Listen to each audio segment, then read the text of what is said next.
Welcome to Speaking Highly with Jon Huck. I am your host, Jon Huck. If you like the show, please like, subscribe, rate, review across all podcast platforms. On YouTube, you can go to speakinghighly.com to get all your Speaking Highly needs. With me, as always, Indy Fawcett. How are you, Indy? Doing great. I'm just energized by your intros. It's continued to be every week by week. You're my coach, dude. You're my trainer for this. Yeah, at first it was a little aggressive. It was smash, and I'm bringing in the unneeded energy, I guess, to the show. But now that we're leveling down into a nice simmer as we go. Yes. And we will be, and kind of exciting, we'll be doing in-person podcasting in the next couple weeks. Yes. So that's pretty cool. Moving into a studio and going to do it that way. And I think that'll give us a little more, I don't know. I think it'll be a nice switch. I think it'll be nice to be connected in person with the guests. With that we can. Obviously, our guest today is Ted Alexandro, and he is in New York, so he probably wasn't going to come out here to do the podcast. But we're talking to him about, he put out he's calling it the Lost album, and it's material that his last two albums were 10 years apart, and or maybe his first and second albums were 10 years apart, which is very similar to mine, except he also has like 4 more out after it, and he's also a national headliner, and he's also hilarious. But so he took material that didn't make those first 2 albums, that kind of, because comedians, if you're writing a lot, you turn over jokes, stuff gets replaced, you only have so much time. No one wants to watch a 2-hour comedy special, so you have to narrow it down. And in that process, you can sometimes lose very good jokes that you are happy with, that you like. And not to sound like a weirdo, but when you like a joke as a comedian, it's, you end up either outgrowing it or stopping it because you don't want to tell it anymore. But when you have that material that you think is good enough for an album and it doesn't get on one, like he mentions, he did this material on late night shows, on his Comedy Central special. So he felt the material that was already out there.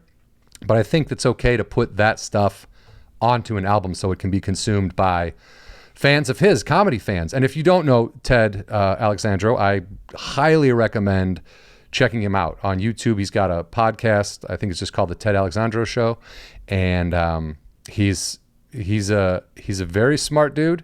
He's very funny, and he was enjoyable to talk to. He's the kind of guy I feel like, if I was in New York doing comedy all the time, I would seek him out to see what he was doing and hang out and let's have a drink. And, I would force my friendship on him, which I've done a couple times. It's worked out pretty well, I think. But yeah, so we talked to him, but how are you, man? Doing well. It's another week. Studio build is happening this week. We have construction happening, and it's frankly my first construction project, so I'm anxious as hell. Yeah. Now let's confirm. Let's I'm sorry, not confirm, but let's clarify. When you say your first construction project, you're not building this. No. Right. Okay. I just want to make sure it's going to stand up when it's done. I barely cleaned the cat litter box, so yeah. That's about the extent of your building. Well, yeah, but I stack poos. But me and my girlfriend produce podcasts out of our apartment, and we live in a back house, and there happens to be like a little carport right in our backyard. So we convinced our landlord to turn it into a studio, and it's happening. And we're gonna host a bunch of shows, and you could see this show and a bunch of other shows that we produce at chobo.co/podcast. That's chobo.co/podcast. What is Chobo? Where did you come up with that? So it's a little bit of a story. It's actually a little bit of a funny story. So I grew up in a city called Vista, California, which is in North County, San Diego. And much like the brands of New, I wanted to make a funny, one-worded, esoterically named brand company. So I started like FUBU? Like FUBU. Yeah, like all these fun companies. And basically, I was like, I put the word Vista, where I'm from, into Google Translate, and I just put it in Swedish, I put it in German, I put it in Japanese, and I was just trying to get some funny one-worded cool thing that wasn't Vista, right? That wasn't spelling it out, right? Right. So something esoteric, and then so I found it was I believe Japanese. In Japanese, the English word Vista, not the Spanish word. Oh, okay. The English word Vista means through something through which you can look through a scope and view something, right? So that's the English word Vista. Oh, you're looking at the vista, in like almost like a horizon, right. but not really. And a vista in Spanish is just, it's a view. You don't have to be looking through a scope, right? The English word, I didn't know the nomenclature, so I was looking it up. So the Spanish word vista does not translate to chobo. The English word vista does. So chobo, vista in English translates to chobo in Japanese. The pronunciation of the English word vista, right? And then I found out also that chobo also is a saying in Korean for people who are new at things at video games. So basically, if you're a noob, like somebody who plays video games is a noob, you're a chobo in Korean. So like if I were to play Grand Theft Auto today, I would be a chobo because I'd never played it before. Exactly. Okay. And so I kind of took that on as like kind of we're new at this. This is something we have no idea what we're doing, building podcast network and doing all this stuff. So like it's okay to be there though. It's okay, and I think that's I've kind of adopted that Korean connotation in that let's just try it. If it fails, then we know how to not do something. So that's the kind of long story about chobo. But that's great, man. That's great. That's great. Thanks. You're back out there. You went to a Dodger game. I went to a Dodger game. The Cubs. This happened a couple of weeks ago. The Cubs threw a combined no-hitter for the first time in their franchise history, and they did it at Dodger Stadium, which is right down the street from my house. And I didn't go to that game. I went to the next game. Went to the game after that where they lost. Well, I did that when Arrieta threw the no-hitter at Dodger Stadium, the second, like 2 in a row the Cubs have thrown there. But I was on my couch getting texts from people in Illinois like, hey, you're at this game, right? Like, no, I have tickets for tomorrow. Why would I go tonight when it's kick-ass? Yeah. No, but I can one-up you. I went to I believe it was game 6 of the 2018 World Series, Dodgers in Houston. I believe. No, game. I was there too. Game 5, the last game, right? No, it was the game before where the Dodgers won, and it was very like the next game was they were gonna. I went to the game where the Dodgers won that game, but then the next game I went to the next World Series game where they lost. Yeah. Holy shit, man, that was so annoying. The Guggenheim, everybody. The Guggenheim. They own the Dodgers. I don't know. Oh, okay. The Guggenheim. Well, family of shitbags owns the Cubs. Just roll with it. Yeah, the Cubs owners are terrible people, but the Guggenheim. But the Guggenheim is a good guy. First name the. Yeah. First name the. Yeah. Last name Guggenheim. Yeah. Magic Johnson's a part of it. It's good. Oh yeah, dude. I mean, dude, did you see when the Dodgers bought Magic Johnson in that group? They bought the Dodgers, and he's up there going Vince Scully. He kept calling him Vince Scully. It's just like, oh my god. I used to see Magic Johnson at the games all the time, man. I had these weird seats that were kind of up a level, and he'd always be walking around, signing autographs, a real personable dude. He was also, I was on an episode of, I produced an episode of Punked where we punked Magic Johnson. And it was actually my mom's in 2. She's in Frankie Muniz, the kid from Malcolm in the Middle. My mom's in the background of that one, and then her and my dad are eating dinner. My mom and my aunt are in that one, and then her and my dad are eating dinner at the beginning of the Magic Johnson episode, great. Or the prank. Yeah, it was really funny. Yeah. All right, well, let's get into Ted because it really is it's a quick conversation because he didn't have a lot of time, but he was generous enough to give the time he did have. Again, Ted Alexandro is a comedic powerhouse. I highly recommend checking out his specials on YouTube. Check him out. His Comedy Central stuff, even from back in the day. He was on Dr. Katz. I mean, this guy has been around. He's one of the big guys out of New York, as far as I'm concerned. So enjoy Ted Alexandro, everyone. All right, ladies and gentlemen, Ted Alexandro. How are you, man? I'm doing well, John. Thanks for having me on, man. Yeah, dude. Thank you. For anyone who doesn't know, Ted just put out a new album. He's calling it the Lost Album. He posted about it on Twitter. He said the first 5 people that respond to his post, he will do their podcast. I happen to have pounced on that, and that's why we've got this going on now.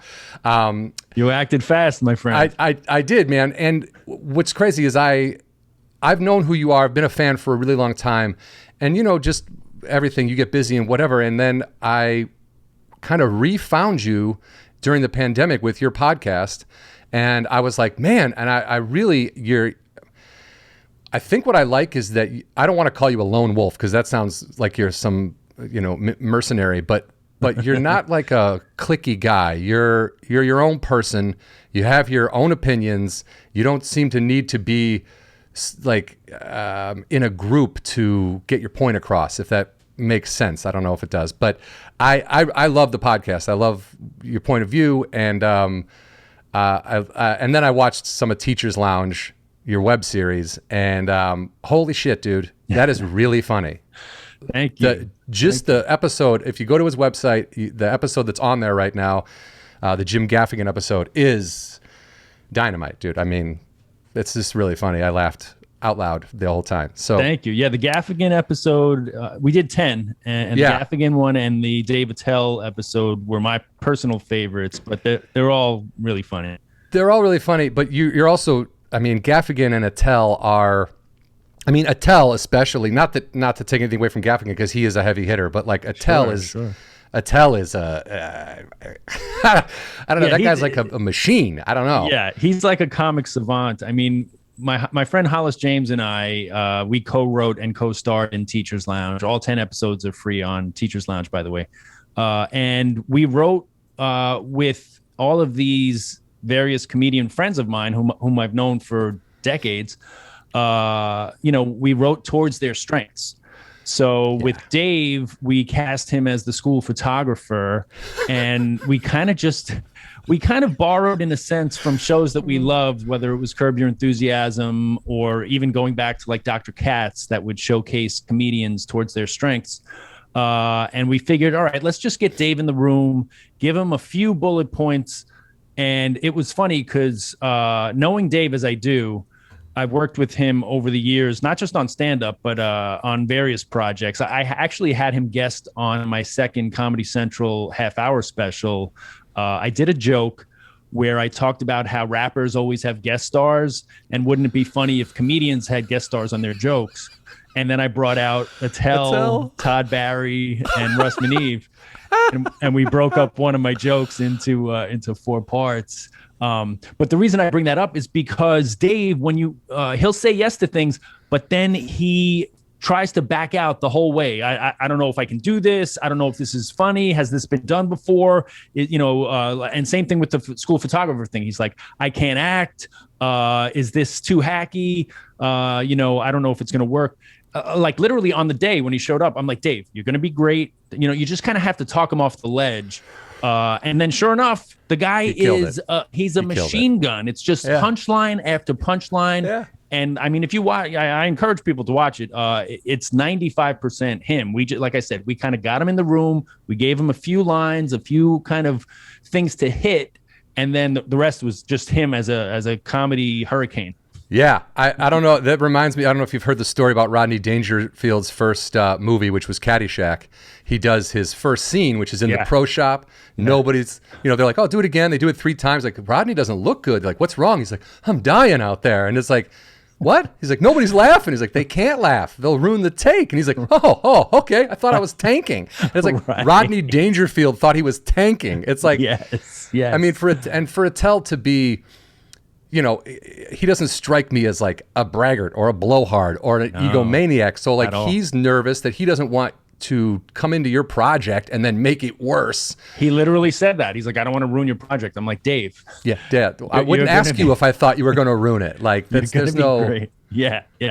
And of course he. And you mentioned Dr. Katz, which is probably the first time I saw you. But I do feel like I remember the Jesus abs joke from your special. So, you got it. But I feel like, but Dr. Katz, like what you just said, how you're using people, you write to their strengths. That's essentially like, you're in a doctor's office. What are your jokes? Because that's like everybody's material. I mean, that's why Brian Regan was on doing material like that. That's all they did is. That was such a classic show for many reasons. I mean, first of all, because Jonathan Katz is a hilarious comedian and so singular in his kind of low energy, sardonic, kind of sarcastic take on things. But also obviously the animation with the squiggle vision was very singular. And then, what a perfect vehicle for comedians. Just bring them in and have them do their act under the guise of talking to a psychiatrist, you know? It was great. Which is very funny on another layer of like, comics probably need therapy. And this is what we do is we write jokes about it. But like, I mean, that show is all heavy hitters. It's all Attell, Todd Barry, Brian Regan, Laura Keitlinger. It's all just, I feel like every New York comic from the late 80s to the 90s is like on Dr. Katz. And it gave, honestly, that's why I felt, I'm sorry to interrupt. That's why I felt so excited when I got the call to do it. Cause it really was comics that at that time were kind of out of my league. I was kind of, I had a Comedy Central special. I don't think I had the second one yet, but I had a few credits, but not like the people who you mentioned previously. I mean, you're walking in, and it's always interesting to me because you obviously developed and you're an amazing comedian in your own right, but like those first couple of years of like when you start to get the call and people want to hire you and you're like, well, I'm not, after years of like, why can't I get more stage time? How come no one's going to let me headline? Why the fuck am I featuring for this loser? Like after years of that, then you're like, well, why are you calling me? What do you want? You want me to do what? My con? Like it fucks with their head a little bit, I think. Yeah. It's funny how the shift takes place because sometimes the realization that you belong takes place off stage when you're just having a conversation with Dave Attell or somebody and you realize he's talking to you as a peer, so those little interactions where I remember Dave telling me downstairs at the Baggett Inn downstairs from the Boston Comedy Club, I had just done a set, I was probably 5 years in thereabouts. And Dave invited me down for a drink. And he just said, I've seen you around and I think you've got something different and special and think you're really funny. So for Dave to say that, a guy who I've been watching for years. So those kind of moments, whether it was Dave or it could have been any veteran comic really who you looked up to get affirmation. That's really when you start to feel like you belong, probably even more so in a certain sense than any kind of bookings that you get.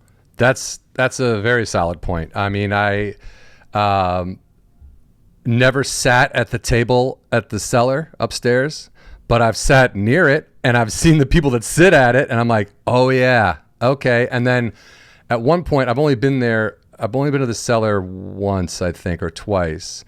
I walked in, I sat down and there was like, I can't even remember, but I remember going, oh, don't look over there. Don't look over there. Just like everybody over there is amazing. And then I went downstairs and it was Greg. It was the only time I've seen Greg Giraldo live. And he was, destroying the entire room. It was, I'm leaning around a thing trying to watch. It was so packed and it was so hot. And I was crying, laughing. And then he gets off and I happen to be standing right where he had hung up his coat and his bag. And I was like, dude, that was, Jesus. That was fucking hilarious. And he was like, I didn't understand it then, but I understand it more now. The more years I put in, it's like, he was like, thanks, man. I appreciate that. It was okay. And like, I was like, okay, dude, if I did that, I'd be like, I'm Richard Pryor. Like I would be freaking out. Like, but then you realize as it goes, that's not what happens. You're like, you always want it to be better. You can always do in your head. You can always do better.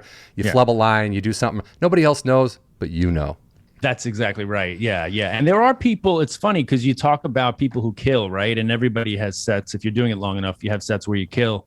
But there's that group of people who just, they have another gear. And Greg was definitely one of them, Attell's another. But the kind that, I guess it's a rhythm thing too, and a pacing thing where they can kill so hard. But that's a great point too. Like he might have just been thinking about the one new joke where he flubbed a word or just didn't get the phrasing right. You know what I mean? It's like, that's what you come off thinking about. Yeah, yeah. Which, I mean, I understand as an artist, you want your art to be, but there is no such thing as perfection. That's not a attainable goal. No. So you need to throw it out the window and just try to be authentic and do the best you can do. I mean, I don't know what else to do. Sure. And also to your point about the cellar, there is almost that high school dynamic of, and it's another gauge, right? It's another gauge that you can only feel in that room. You cannot, like, if you're standing on the outside and you're not passed at the club and you see, all of the regulars and you see maybe that night, Ray Romano's in or Chris Rock or whoever, that's a daunting thing. And it's daunting even if you're sitting there as someone who's past the room, but that's another gauge. And I've felt that over the years too, from feeling like I don't belong there. I'm just going to do my set and leave. I'm not even going to sit at the table to now being friends with everyone. And, it's like, it's just all people that I know. So it's so over the course of many years, and you never think you're going to get there. It's always just like, certain things you're kind of afraid of. But then as years go by, like, even the owner, Noam and Esty, the booker, were at my wedding, and I never would have thought that even when I started. Like, I kind of felt like they were, kind of authority figures. Yeah, right. The gatekeepers. Yeah. You were a teacher before you went comedian full time. Is that where the Teachers Lounge idea came from? Just like, is based on a slight reality of just like, these fucking kids. Yeah, I just thought, autobiographical is always good if you have an angle on something. And I just thought the school environment is such a natural for comedy. And, I taught for 5 years. I was a music teacher. So that's what Hollis and I created, a world where I was the music teacher. He was the janitor. And we were always I'm sorry to interrupt. Jim Hollis is the guy in the Gaffigan episode who's there with you at the beginning, correct? That's right. In the beginning of every episode, he and I are usually kind of just hanging out alone, and then in comes, Gaffigan as the school nutritionist, or Judy Gold as the gym teacher. So that was the basic idea. Is like, Hollis and I have known each other since college. In fact, I started comedy as a duo we did comedy as a duo around New York. Really? Yeah. So that was kind of a cool entree into the clubs and figuring things out and learning the lay of the land. We've continued collaborating throughout the years, even though he doesn't do stand up anymore. It was just a good way to get my feet wet. And then when we did Teachers Lounge together, we had so much history writing and performing together. It was easy. It was easy. Yeah. And then just getting my friends as the comedians, whether it was, Michael Che was in it. Todd Barry was the librarian. It was great. It was just a lot of fun, and everybody said yes. So that was another, you talk about these affirmations, right? When I'm reaching out to all these people.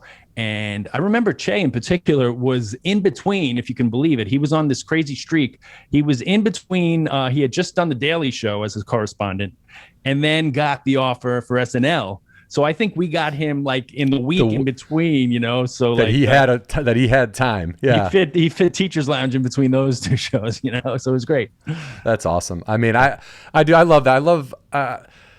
I love the idea that, they're just people you asked to do it. Like, hey man, you want to be in this thing? It wasn't like we got a contract negotiate. We have to lowball so-and-so to get more money for, it's like, hey man, we're doing a web series. It's really funny. You would be great.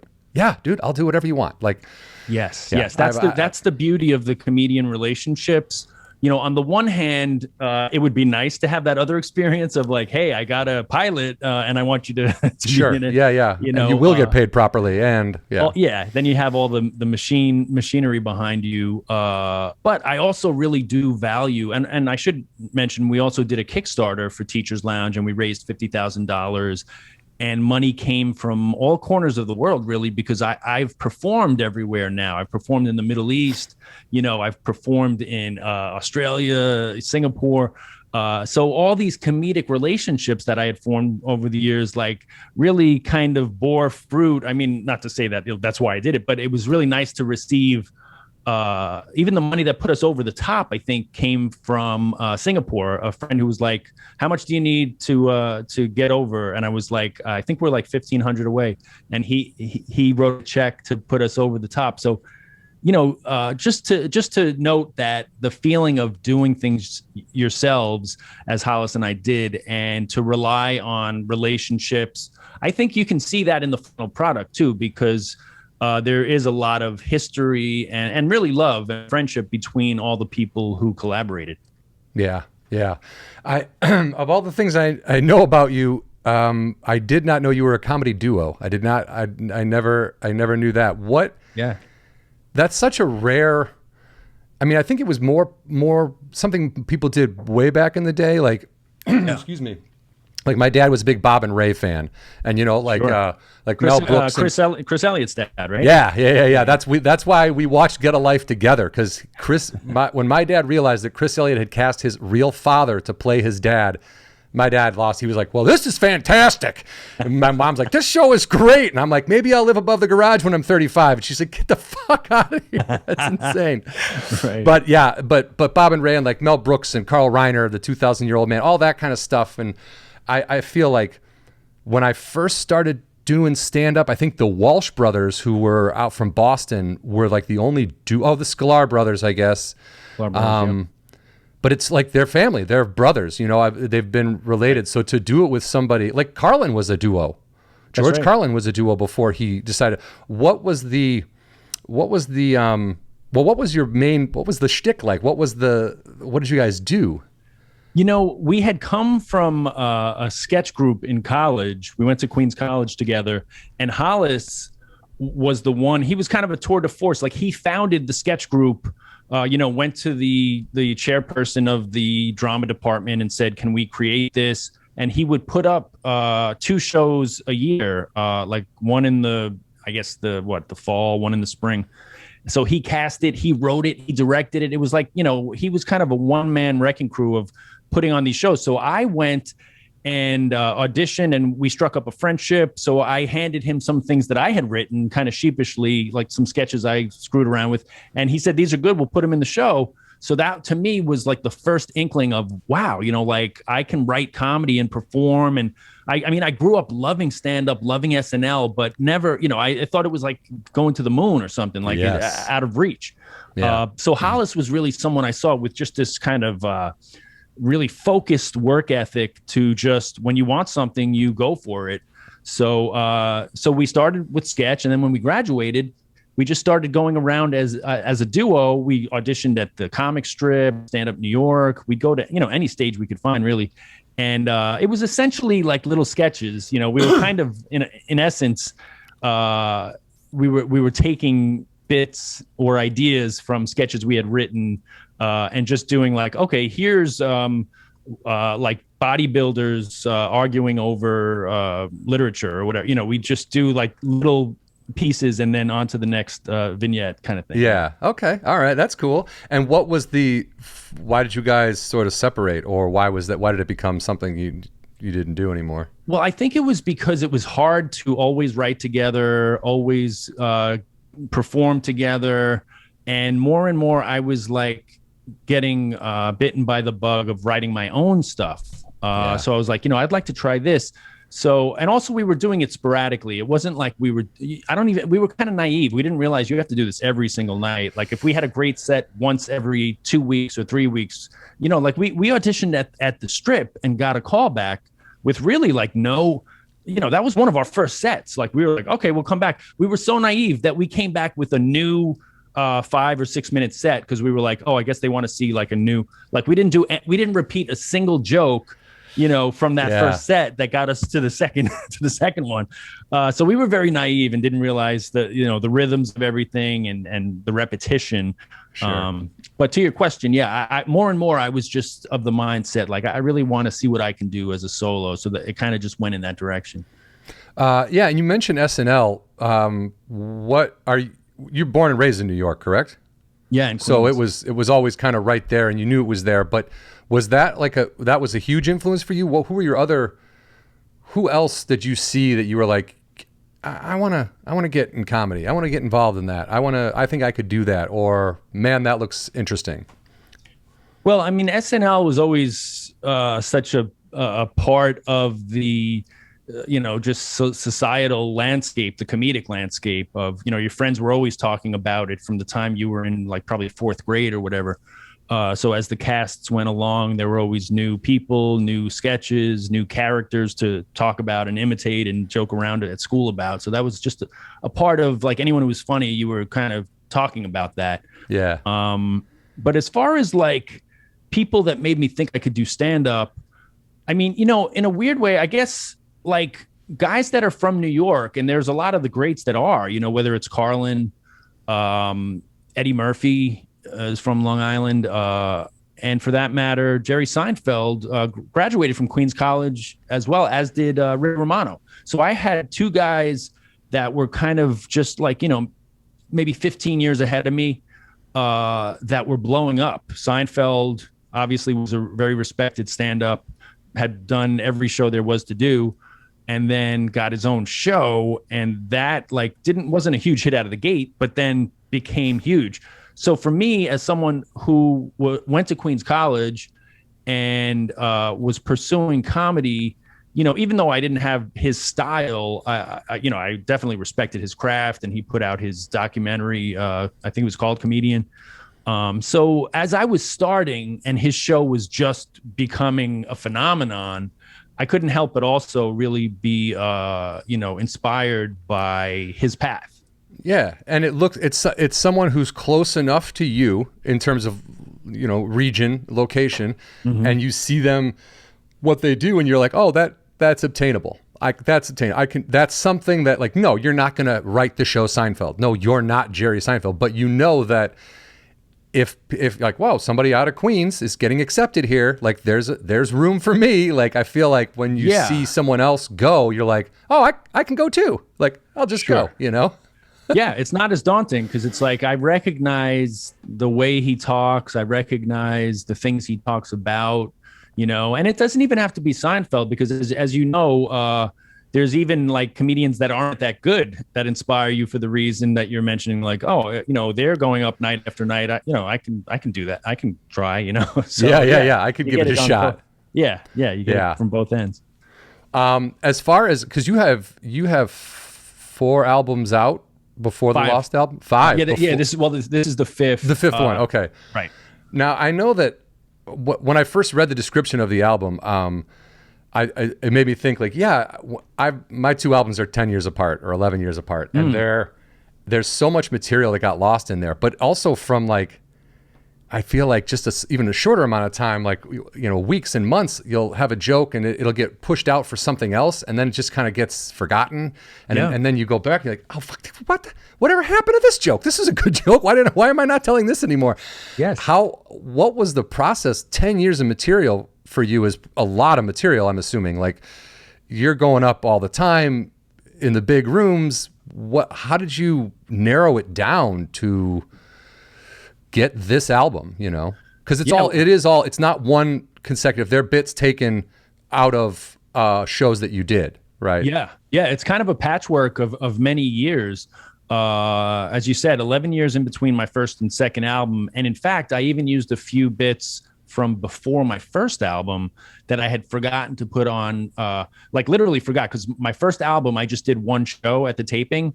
And when I got off, although the show went great, there was like a couple of jokes that were like signature bits in those early years that I forgot, and then by the time my second taping was, 11 years later, I wasn't doing that joke anymore. Right. So a few of those types of bits wound up on the Lost album, as did the material from those 11 years. And what was interesting, I think my mindset was that I was putting the material out. There's a lot of this that was from my second half-hour Comedy Central special. So the figure like around 20, I guess those are usually about 22 minutes. So 22 minutes from that special, a couple of late night sets, Letterman, Conan. So the stuff was going out there. And in my mind, I was like, I don't really need to put out an album. People have seen those jokes. But now there's such a shift to the thing of like, yeah, put out an album every year, every 2 years. So when the pandemic hit, there was the opportunity to go back, and there was a temptation to make it a double album because there was so much stuff. But ultimately, because of, a lot of stuff could be ephemeral and just of that time. But I tried to choose the stuff that, even if it was about a particular topic, because there's jokes about Michael Jackson, about Katrina, you're going back and yeah. So there's some stuff that is of a specific time, but I felt like it still resonated thematically in terms of like themes of what's still being discussed in terms of government and power and things like that. And it also kind of marks the time. So I thought, let me take the things that I think have value, stand up, and are still funny. So that was ultimately the hour that I settled on. Yeah, I think good call, because I think that if you were old enough to remember Katrina, it's not something you forget. I mean, it destroyed New Orleans. I'm not going to not remember what I was doing on 9/11. I'm not going to if you were around at these times, these are benchmark, these are, historical catastrophes or whatever. And if you reference them, they're not any less fresh now, I don't think. You know what I mean? That's such a good point too, because those are pivotal moments in American history. And now that I hear you articulate it, those were pivotal moments in my development as a comedian, because I shifted from, more observational stuff, more personal stuff, in that second Comedy Central special and in what turned out to be the Lost album. There's a lot more kind of macro themes of talking about the world, talking about the United States, power, all these things. And as you say with Katrina, right? Like now we're seeing almost like an annual natural disaster. So it's kind of interesting to look back on. Yeah, I mean, because that's what when I looked at the list of track titles, and I was like, oh, Katrina. And at first I was like, oh, maybe that's just about a girl, because my friend has a daughter named Katrina. And I'm like, okay. But then I was like, listen, I'm like, oh, you know what? Yeah, of course you can still talk about that. That stuff doesn't, if you were around for it, I mean, maybe like my producer Indy was born in 1993, so maybe he doesn't know what the fuck's going on. But like Katrina was like, people remember that shit. It's pivotal. And it's nice to hear you say that it was pivotal, and also to who you are and how you started, your material evolved and your voice is growing, and who you are as an artist sort of comes out more. Mm-hmm. And who was this your idea to do, or did you have a manager or agent who was like, hey, why don't you? No, I've been working without representation for I love it. Gosh, I don't know if it's 8 years now. I would say like at least half of my career, maybe more by now, has been without any representation, manager, agent. I have a guy who kind of serves as a booker who sends me club dates from time to time. He's like, hey, they had a fallout here. Do you want to do this? But that's really my only tie to the business. Everything else, like I opened for Jim Gaffigan. So I have that on my calendar as far as touring, and, I'm doing arenas and theaters rather than, little comedy clubs that I would likely be doing otherwise. I like kind of leaving room and seeing what happens. But also I like the autonomy of kind of what you're asking with this album. It was my decision to do it. And I actually put out 3 albums/specials during the pandemic. The first one was kind of a lark. I did something called Stay at Home Comedian. I was doing these nightly Instagram lives at the start of the pandemic, just kind of, extemporaneously talking through all of the weirdness and how the world was changing, and interacting with people who were commenting, and different people hopped on. Jim Gaffigan came on one night, Todd Barry. Over the course of like maybe 2.5, 3 weeks, I said to my friend Matthew, who has produced directed a few of my specials, I think, if we kind of chop this into like the best moments, I think this could be like a funny, we'll call it a comedy special, but I mean, I shot it on a phone in my living room during the pandemic. So we called it Stay at Home Comedian and put that out, just posted it to YouTube. And the New York Times wound up reviewing that and saying it's the first special of the pandemic. It's really unique and marks the time. And so, it wound up kind of exceeding my expectations. But again, that it's to your point of like, when I have an idea, I don't have to run it by 8 different people and have them say like, well, maybe we should do this, or what if you tried that? Or, you know, let them ruin it. Yeah. It's like, this is my idea. I talk to my friend who I collaborate with. He gets it. He edits it the way I ask. We go back and forth on the edits. So that was the first one. And then I put a Cut Up was the album that I was preparing to shoot as a proper special. But again, with the pandemic, I was like, let me put that together from 3 sets that I've recorded at the Cellar, the Village Underground, and Helium in Portland. And we'll make that kind of a patchwork album.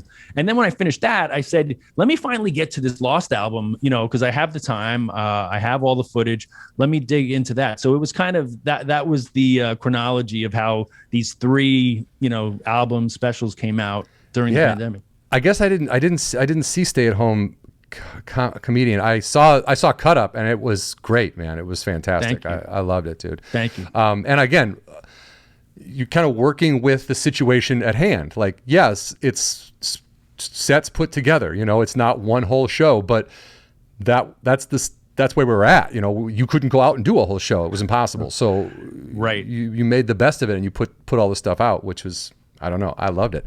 And I have to just quickly say, I kind of like, even though there's something to be said for the splashy big special in a beautiful theater and a crowd that's just ripe and ready and laughing, and they even pump in laughs in the edit. I like the patchwork feel of this is what comedians do. We do a bunch of sets in a bunch of places. It's a different vibe every night. I kind of like that representation of stand-up for these 2 specials. And I think true comedy fans, like people that come out to see, not just you, but like who love comedy, who are at the Cellar every weekend, who are, you know, just the rabid fans, they like that better too. They like that you're giving the experience of what they go through. They're at a club. It's not a big theater. It's not a flashy thing. They're not being escorted in by a seat filler guy who has to you have to be here. Can't go to the bathroom yet. Here's a candy bar for 4 hours. Enjoy that. Like that kind of taping is just, it takes away from comedy. Comedy is an intimate experience. It's like, that's a bit manic because it's not representational of what it's like to be an audience member, right? Because they realize they're being taped as well. So the stakes are so much higher as opposed to just attending a show, which is what I'm showing. The audience didn't know that was going to be my special. They were just there for a night of comedy. Yeah. And also, you didn't have any audience reaction shots, right? Right. That was a choice as well. Yeah. Because I could have had like some, but yeah, that was a choice. I don't particularly like those. It's like, who cares if you don't need them? Right. You don't need them. I know. I saw Mark Norman's special, and I was like, thank God, not one audience reaction shot. Like, I don't need to see some lady laughing. Like, I can hear the laughter. I'm laughing at the jokes. I know they're funny. Like, I don't need to see the audience reacting. I always found that to be super weird. Yes. Did you, besides Teachers Lounge, when you were a teacher, First of all, what was the tipping point where you're like, I don't need to do this anymore. I can do comedy full time? And was it a difficult decision, or were you like, nope, I'm gone. See ya? No, it was a pretty easy decision. I went back for my 5th year, and I kind of knew in my gut, like, I'm done.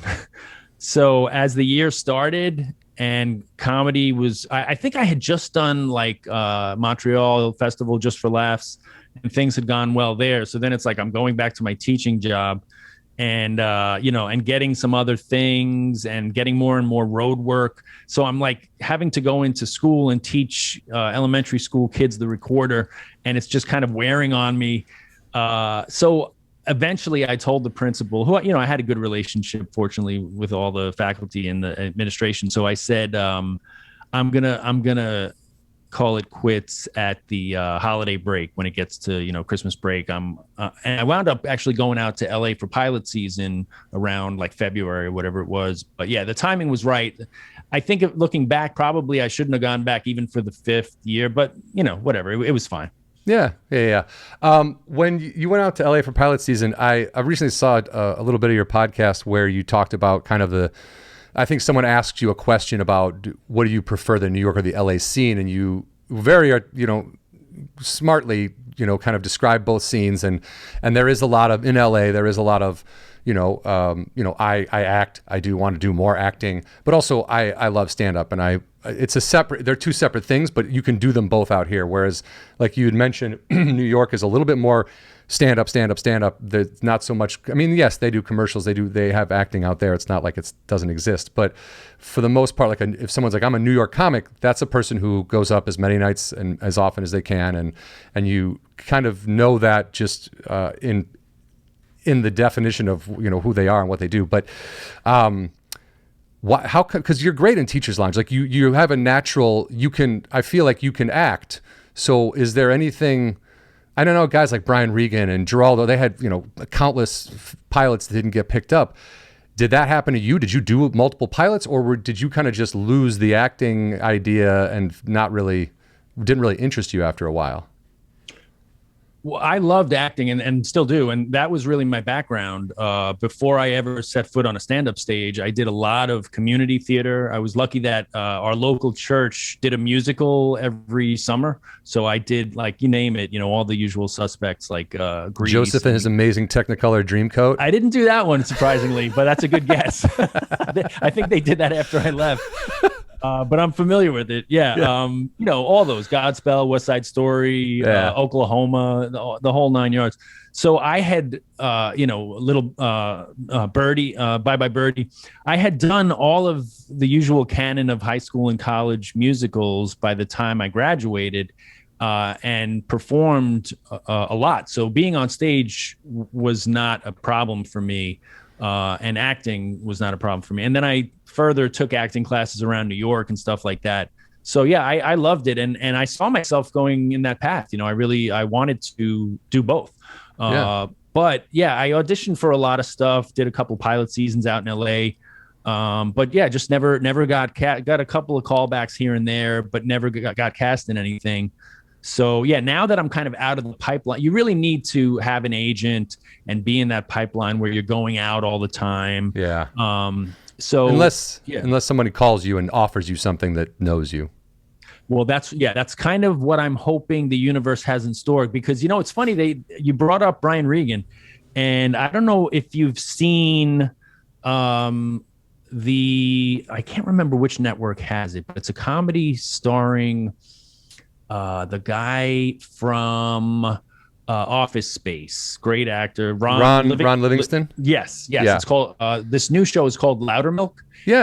Yeah, and Brian. I haven't seen it, but I know it's on Amazon, I think. Check it out. Brian Regan is a regular, and it's basically Ron Livingston plays a recovering addict who runs a group, and Brian Regan is one of the people in the 12-step program.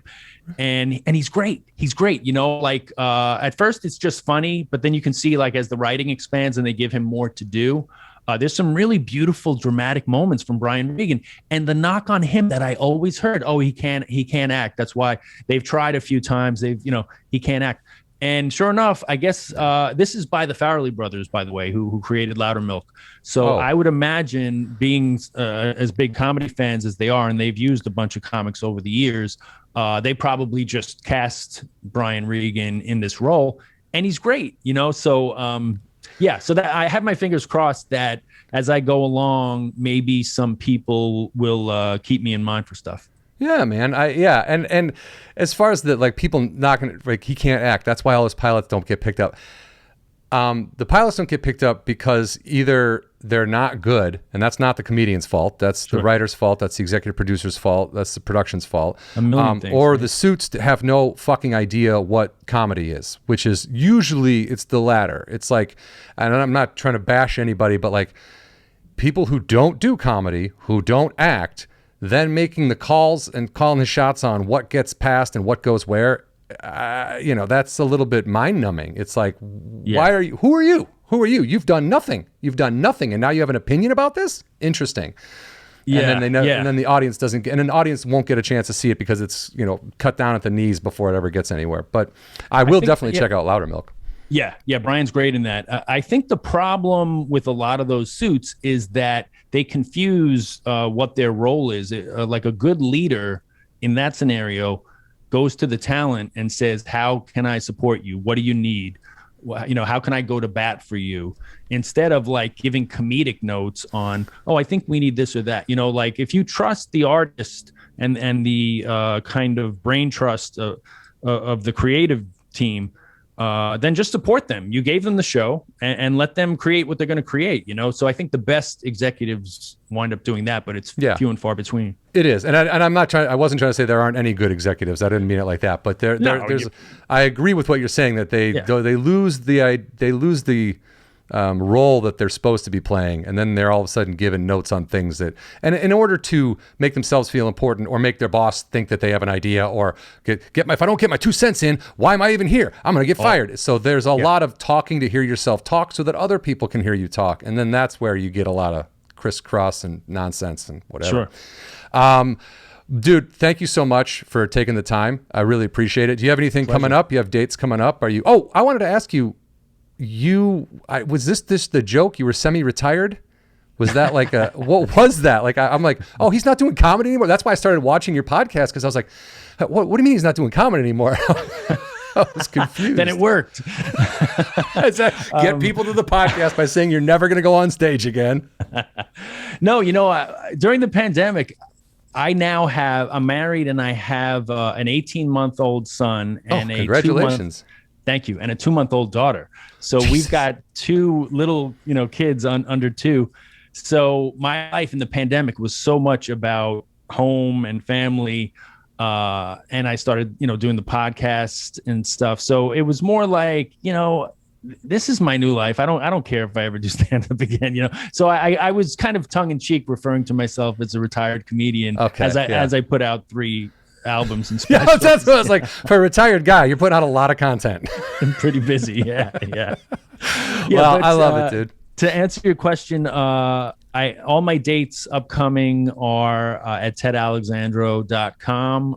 The one that's most what did we just say? Most recent, not recent. Most coming up. Coming up soonest. Closest in the future. God, words are great. You know what we're trying to say is July 22nd through 24th at Helium in Philadelphia. Oh, nice. Yeah. Awesome. Well, I guess if you're in Philly, go check that out. But otherwise, I mean, the Lost album you can get online. We'll put up links to everything too when we post this stuff. So, the Ted Alexandro show live streams every Thursday on YouTube and Rockfin. And every Sunday I've been doing a live stream with Eddie Pepitone. So that's ongoing. We have a great time, man. Eddie and Ted figure it all out. Dude, Pepitone kills me, dude. That guy. Oh, great. Have you seen the thing he does where he heckles himself and he runs out into the audience? He'll say, he's like, why aren't people more specific with heckles? And then he'll run out into the audience and sit down and say something about his childhood, like, you were a fucking stupid kid. And then he'll come back up and be like, and he'll dude. Had me in tears. This is probably a couple of years ago, but that dude is a genius. He used to heckle Conan. Conan had him on the show as that character. Yeah. So funny. That's right. Love Eddie. Oh, man. Well, Ted, I really appreciate it, dude. Thank you so much for taking the time, and best of luck with everything, man. Thanks a lot, John. Thanks for having me, and we'll do it again down the line. Love it, dude. Thank you. Okay. Thanks. All right. Bye. Bye.